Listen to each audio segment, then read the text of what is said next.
최근 중국은 한국의 다양한 이상 행동을 보이며 한국인들에게 적지 않은 우려를 낳는 상황입니다. 반농담이겠지만 실제로 한국의 손흥민이 원래는 중국인이라는 이야기까지 나올 정도로 심각한데요. 중국이 최근 들어 BTS를 비롯해서 각종 연예인은 물론 한국 문화를 자기 것이라고 주장하는 일이 잦아지며 한국을 속국으로 취급하는 이유는 한국에는 어느 정도 함부로 해도 된다는 인식이 자리 잡아서 그렇다고 합니다.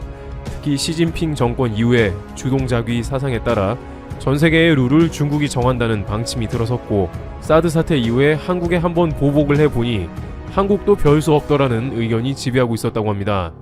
한국은 안타깝게도 지리적으로 중국과 가깝고 경제 규모가 큰 중국과 다양한 사업을 벌이고 있습니다.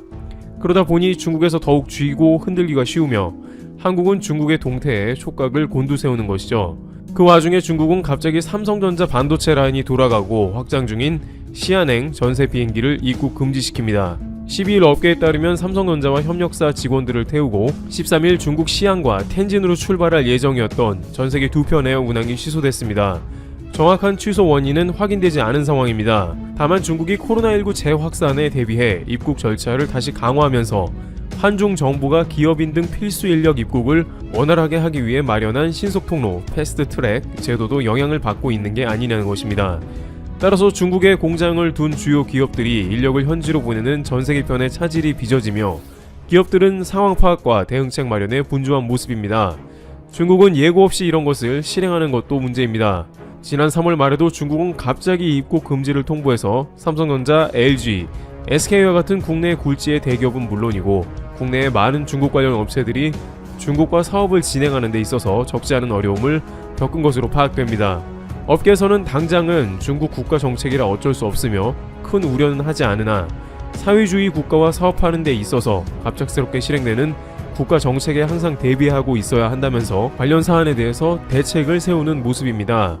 그런데 이렇게 중국의 막무가내식 통보는 분명 나중에 어떤 문제로 연결될 수 있다는데요. 중국에서는 충분히 이 문제를 사전 공지하고 업체들이 준비할 시간을 줄 수 있음에도 불구하고 일방적으로 취소하는 것이 반복되다 보면 그보다 훨씬 심한 조치들이 계속해서 이루어진다는 점입니다. 한국은 사드뿐만이 아니라 중국의 다양한 경제 보복성 조치를 당해왔었고 중국은 아무런 설명도 없었습니다. 그러나 업계에서는 중국과 사업을 하는 것은 어쩔 수 없다면서 단계적으로는 탈중국하는 게 바람직하나 중국 내부에서 필요한 많은 물량을 한국에서 공급하고 있으므로 이러한 흐름은 계속 이어질 수밖에 없다고 한탄합니다. 그런데 뜻밖의 중국에서는 한국에 말도 안 되는 조치를 취하면서도 조심하는 기색이 있다고 합니다. 가장 그 대표적인 움직임이 시진핑 국가주석을 한국 연내 방안을 확고하게 추진한다는 것입니다.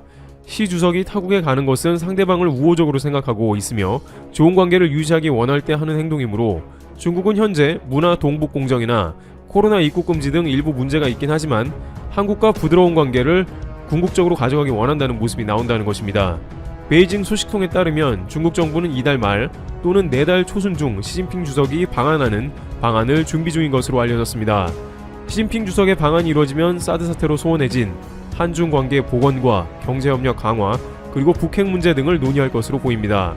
한 소식통은 시진핑 주석의 연내 방안에 대한 중국 정부의 의지는 오히려 한국보다 강한 걸로 알고 있다면서 중국 내부적으로도 이달 말 또는 내달 초 중순이 아니면 당분간 방안이 쉽지 않다는 기류가 있다고 말했습니다. 소식통의 말에서 알 수 있듯이 현재 오히려 중국이 한국에 아쉬운 게 많은 상황이라는 것이죠. 싱하이밍 주한 중국 대사는 지난 3일 더불어민주당 이낙연 대표를 만나 시진핑 주석의 한국 방문 계획은 여전히 흔들림이 없다는 입장을 언급했습니다. 중국 주재 한국 대사관도 지난달 국정감사에서 시 주석의 방안이 조기에 성사되도록 중국 측과 지속 협의를 할 것이라고 밝혔습니다.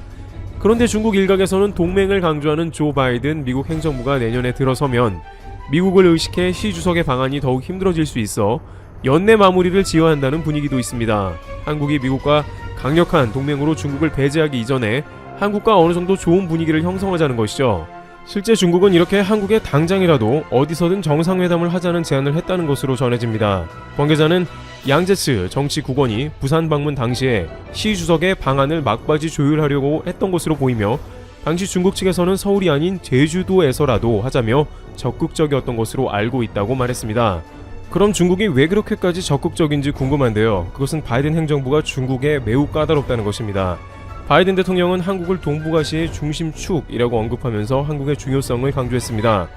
오늘 바이든 대통령 당선자는 문재인 대통령과의 통화에서 한미 동맹을 강조하면서 한국을 동북아시아의 핵심 축이라며 앞으로 한미 관계를 중심으로 동북아시아의 미국 전략을 풀어나갈 것을 간접적으로 시사했습니다. 일각에서는 한국이 중국을 대항하는 중심 세력이 될 수 있어 한국은 자칫 적지 않은 부담을 지는 게 아니냐고 하는데요. 그 과정 가운데 문제가 생겨 다시 한번 한국에 각종 경제적 보복을 가한다면 최악의 시나리오로 간다는 것입니다. 그런데 이 문제가 트럼프 정부 때와 같이 쉽지 않은 문제임을 중국은 벌써부터 알아차리고 있기 때문에 연내 시진핑 주석 방안을 서두르고 있으며 양자 간의 좋은 관계를 유지하려고 한다는 것입니다. 실제 트럼프 정부는 막상 한국이 중국에 보복을 당할 때 한국을 적극적으로 막아주는 모습은 거의 나오지 않았습니다. 사드 미사일을 배치한 중심 주체가 미국임에도 불구 강 건너 불 구경하는 듯한 자세는 한국에서도 논란이 되었죠. 그러나 바이든 정부는 트럼프 정부와는 정반대로 기존의 동맹을 모아서 중국을 대항하는 방식으로 갈 것으로 보입니다. 이는 중국이 가장 까다로워하는 문제이기 때문에 한국에 대한 직접적인 경제 보복이 쉽지 않은 것입니다. 특히 미국은 중국이 가장 포섭하기 원했던 유럽 라인을 미국으로 되돌이키는 작업을 서두를 것으로 보입니다. 트럼프 행정부는 전통적인 우방이었던 유럽을 사실상 적으로 돌려서 적지 않은 논란이 되었었고 유럽의 중심인 독일 등이 오히려 러시아와 협력하고 중국과 경제관계를 강화하는 모습도 나왔습니다. 그러나 바이든 행정부에서는 전통적인 방식대로 유럽을 다시 미국 편으로 대거 돌려놓을 것이기 때문에 중국은 잠시 대열이 흐트러졌던 미국 중심의 전세계 동맹들이 다시 뭉치는 모습을 보게 될 것이라는 점입니다. 따라서 중국은 어느 때보다 우금 만들기 속도를 내고 있으며 가능하면 바이든 정부가 들어서기 이전에 한다는 것이죠. 실제 중국은 중국 중심의 최대 경제 네트워크인 RCEP을 통해서 경제 동맹들을 빠르게 포섭하는 움직임을 보입니다. 중국이 주도하는 RCEP은 동남아시아 국가연합, 아세안 10개국과 한국, 중국, 일본, 호주, 뉴질랜드 등 15개 국가가 참여하는 메가 FTA로 세계 인구의 3분의 1을 포괄하고 있습니다. 이는 중국이 주도하는 FTA를 통해서 경제적인 면뿐만 아니라 중국 주변국들에게 영향력을 강화하는 움직임으로 파악됩니다. 홍콩의 사우스차이나 모닝포스트는 중국이 미국의 정권 교체 전에 서둘러 RCEP을 체결하려고 한다고 지적했습니다. 중국은 미국과의 관계가 악화하는 가운데 RCEP을 통해 무역 통로를 다변화하려고 한다고 신문은 전했습니다. 특히 바이든 정부가 들어서자마자 미국이 중국을 대항하는 TPP에 다시 가입하게 되면 RCEP 협상이 실패할 확률도 커지며 많은 국가들은 중국이 아닌 미국 중심의 TPP로 가입할 가능성이 높아지기 때문에 중국 입장에서는 하나의 우군이라도 더 확보하기 위해 RCEP을 빠르게 실현하려는 움직임이라는 것입니다. 그러나 일각에서는 중국 중심의 RCEP에는 결국엔 중국만 좋게 되는 경우의 수도 존재하게 되고 1대1로와 같이 많은 나라들이 중국과 경제적 관계가 깊어져 봤자 결국 국가의 부채나 빚으로 돌아온 것 같이 중국과의 RCEP은 지양하는 게 좋다는 입장을 보입니다. 실제 인도는 이런 문제로 RCEP 가입을 꺼리고 있습니다. 그러나 중국은 트럼프 행정부가 미국 중심주의로 인해 TPP를 탈퇴해버린 절호의 찬스를 살리기 원하기 때문에 여전히 많은 나라들을 독려하여 바이든 정부가 자리 잡기 이전에 중국 중심 경제 동맹체를 확보하려 애를 쓰고 있습니다. 이와 같이 중국은 바이든 정부가 당선이 되면서 최대한 빠르게 한국과 좋은 관계를 유지하려는 움직임이며 연내 시진핑 주석 방안도 고려하고 있을 정도로 오히려 한국에 일종의 러브콜을 보내는 모습이 나오고 있습니다. 한국은 미중 사이에서 적절한 외교 방향으로 자국에 피해가 없도록 역량을 발휘해야 한다는 의견이 나옵니다. 다만 중국은 과거와 같이 폭군처럼 한다면 강화된 미국 중심의 동맹체에 오히려 적지 않은 보복을 자신들이 되려 당하게 될 수 있기 때문에 내심 트럼프 대통령이 4년 임기를 더 해주기 바란다는 의견도 나옵니다. 앞으로 미중 사이에서 한국이 어떠한 행보를 보일지 귀추가 주목되고 있습니다. 테롤티브 여기서 마치겠습니다. 감사합니다. 한국과 미국이 중대한 협의를 완료했습니다. 한미 미사일 지침을 공식적으로 개정한 것입니다. 한국은 한미 미사일 지침을 채택한 이래 우주 발사체의 고체 연료 사용에 제약이 있었습니다. 하지만 지금부터 대한민국의 모든 기업과 연구소, 그리고 대한민국 국적의 모든 개인들은 기존의 액체 연료뿐 아니라 고체 연료, 하이브리드형 등 다양한 형태의 우주 발사체를 아무런 제한 없이 연구 개발하고 생산 보유할 수 있게 되었습니다. 이를 두고 청와대는 이런 평가를 내놓았습니다. 한국판 뉴딜 정책이 우주로까지 확장되는 길이 열렸다. 이번 지침 개정을 계기로 연구 개발을 지속할 경우 한국은 2020년대 중후반까지 500km에서 2000km의 저궤도 군사 정찰 위성을 쏘아 올릴 수 있는 능력을 갖추게 됩니다. 그렇게 되면 군의 정찰 능력이 비약적으로 향상될 것이라는 게 청와대의 설명입니다. 현재 50조 원에 가까운 국방 예산이 투입되고 있습니다. 하지만 그만큼의 효용성을 갖추지는 못했습니다. 미국과 체결한 지침 때문입니다. 우리 스스로 자립할 수 있는 기회가 부족했죠. 앞으로는 모든 게 바뀌게 됩니다. 청와대는 이번 개정이 전시작전권 환수와 안전한 한반도의 동북아 구축에 크게 기여할 것이라고 전망했습니다.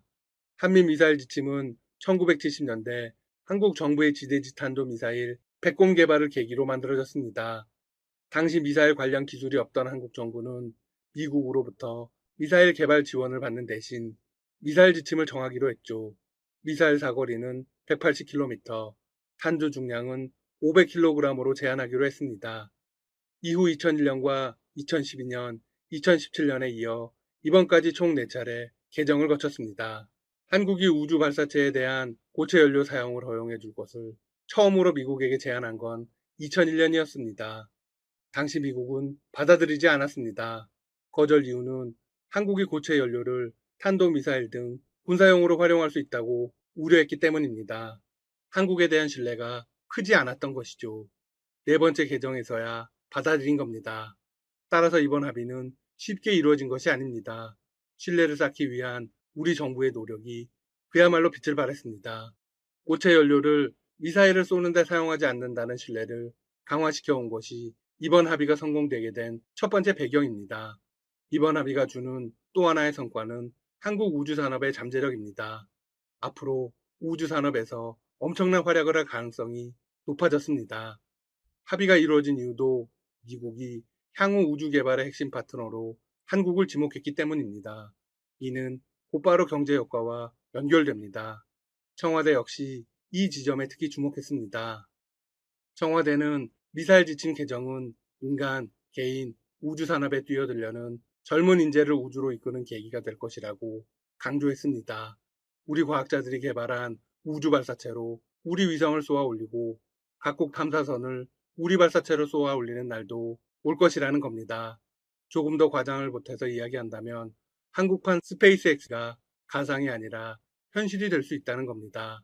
스페이스X는 2002년 5월 6일 일론 머스크가 설립한 미국의 민간 우주 기업입니다. 일론 머스크는 테슬라의 창업주이기도 합니다. 스페이스X는 나사, 로스코스모스, 중국 국가항천국과 더불어 우주인을 태운 캡슐과 발사체의 발사에 성공한 집단입니다.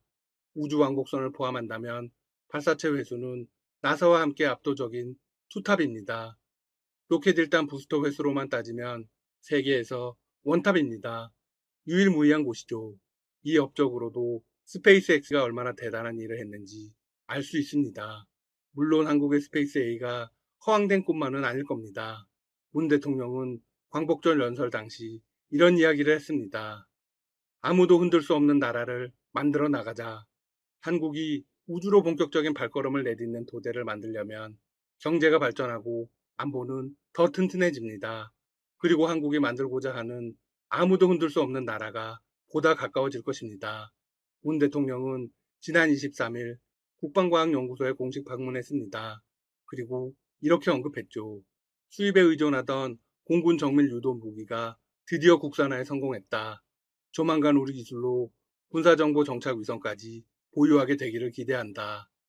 우리 스스로 책임지는 국방, 우리 손으로 만드는 한반도 평화에 대한 강력한 의지를 갖고 국방과학기술 분야에 대한 투자를 계속해 나가겠다. 한편 일각에서는 한미 방위비 분담금 협정의 반대급부로 합의를 얻어낸 것이 아니냐는 관측이 나옵니다. 청와대 측은 반대급부가 전혀 없었다고 일축했습니다. 한미 미사일 지침 개정 소식이 알려진 후 북한 매체들도 발표를 내놓았습니다. 예상대로 한국과 미국을 강하게 비판했죠. 대결의 흉심이 드러났다. 앞에서는 입버릇처럼 대화와 평화를 외치면서 행동은 딴판이다. 지금까지 남조선 당국이 입에 제일 많이 올린 단어도 아마 대화와 평화일 것이다. 앞에서는 늘 듣기 좋은 소리로 입버릇처럼 이 말을 외워대는데 돌아앉아서 하는 행동은 완전히 딴판이다.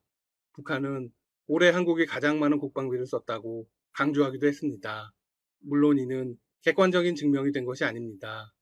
북매체에서 지침 개정을 언급한 것은 지난달 28일 개정 발표가 나온 이후 엿새 만입니다.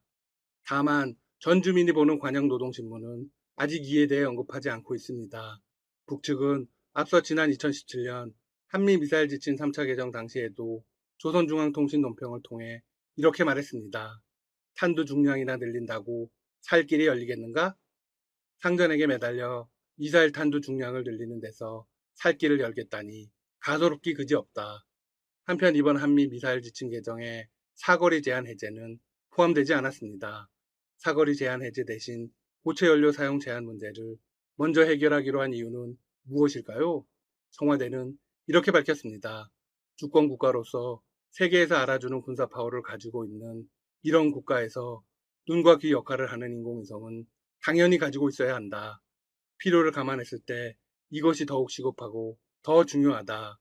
이후 사거리 관련 사항에 대해서도 대답했습니다. 만약 안보상 필요하다면 800km 사거리 제한 문제도 언제든지 미국 측과 협의가 가능하다.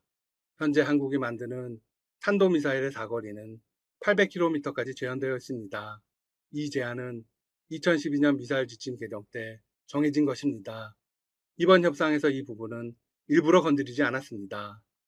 하지만 궁극적으로는 사거리 제한 폐지가 최종 목표입니다. 청와대는 이렇게 밝히면서 설명을 마무리했습니다. 사거리 제한 폐지는 머지않아 논의할 수 있는 문제이다. 언제든지 가능하다. 그만큼 깊은 공감대가 미국과 형성되어 있다는 뜻이다. 한국이 우주강국, 군사강국이 되는 날을 기다려봅니다. 한편 새 한미 방위비 분담금 협상 미국 측 대표에 일본 통으로 주 아프가니스탄 부차석 대사 등을 지낸 도나 웰턴이 임명되었습니다. 한미 방위비 분담금 협상이 장기 표류하는 가운데 후임이 채워지면서 협상에 어떠한 영향을 미칠지 주목됩니다. 지금까지 닥터시사TV였습니다. 여러분 시청해주셔서 감사합니다. 구독과 좋아요 부탁드립니다.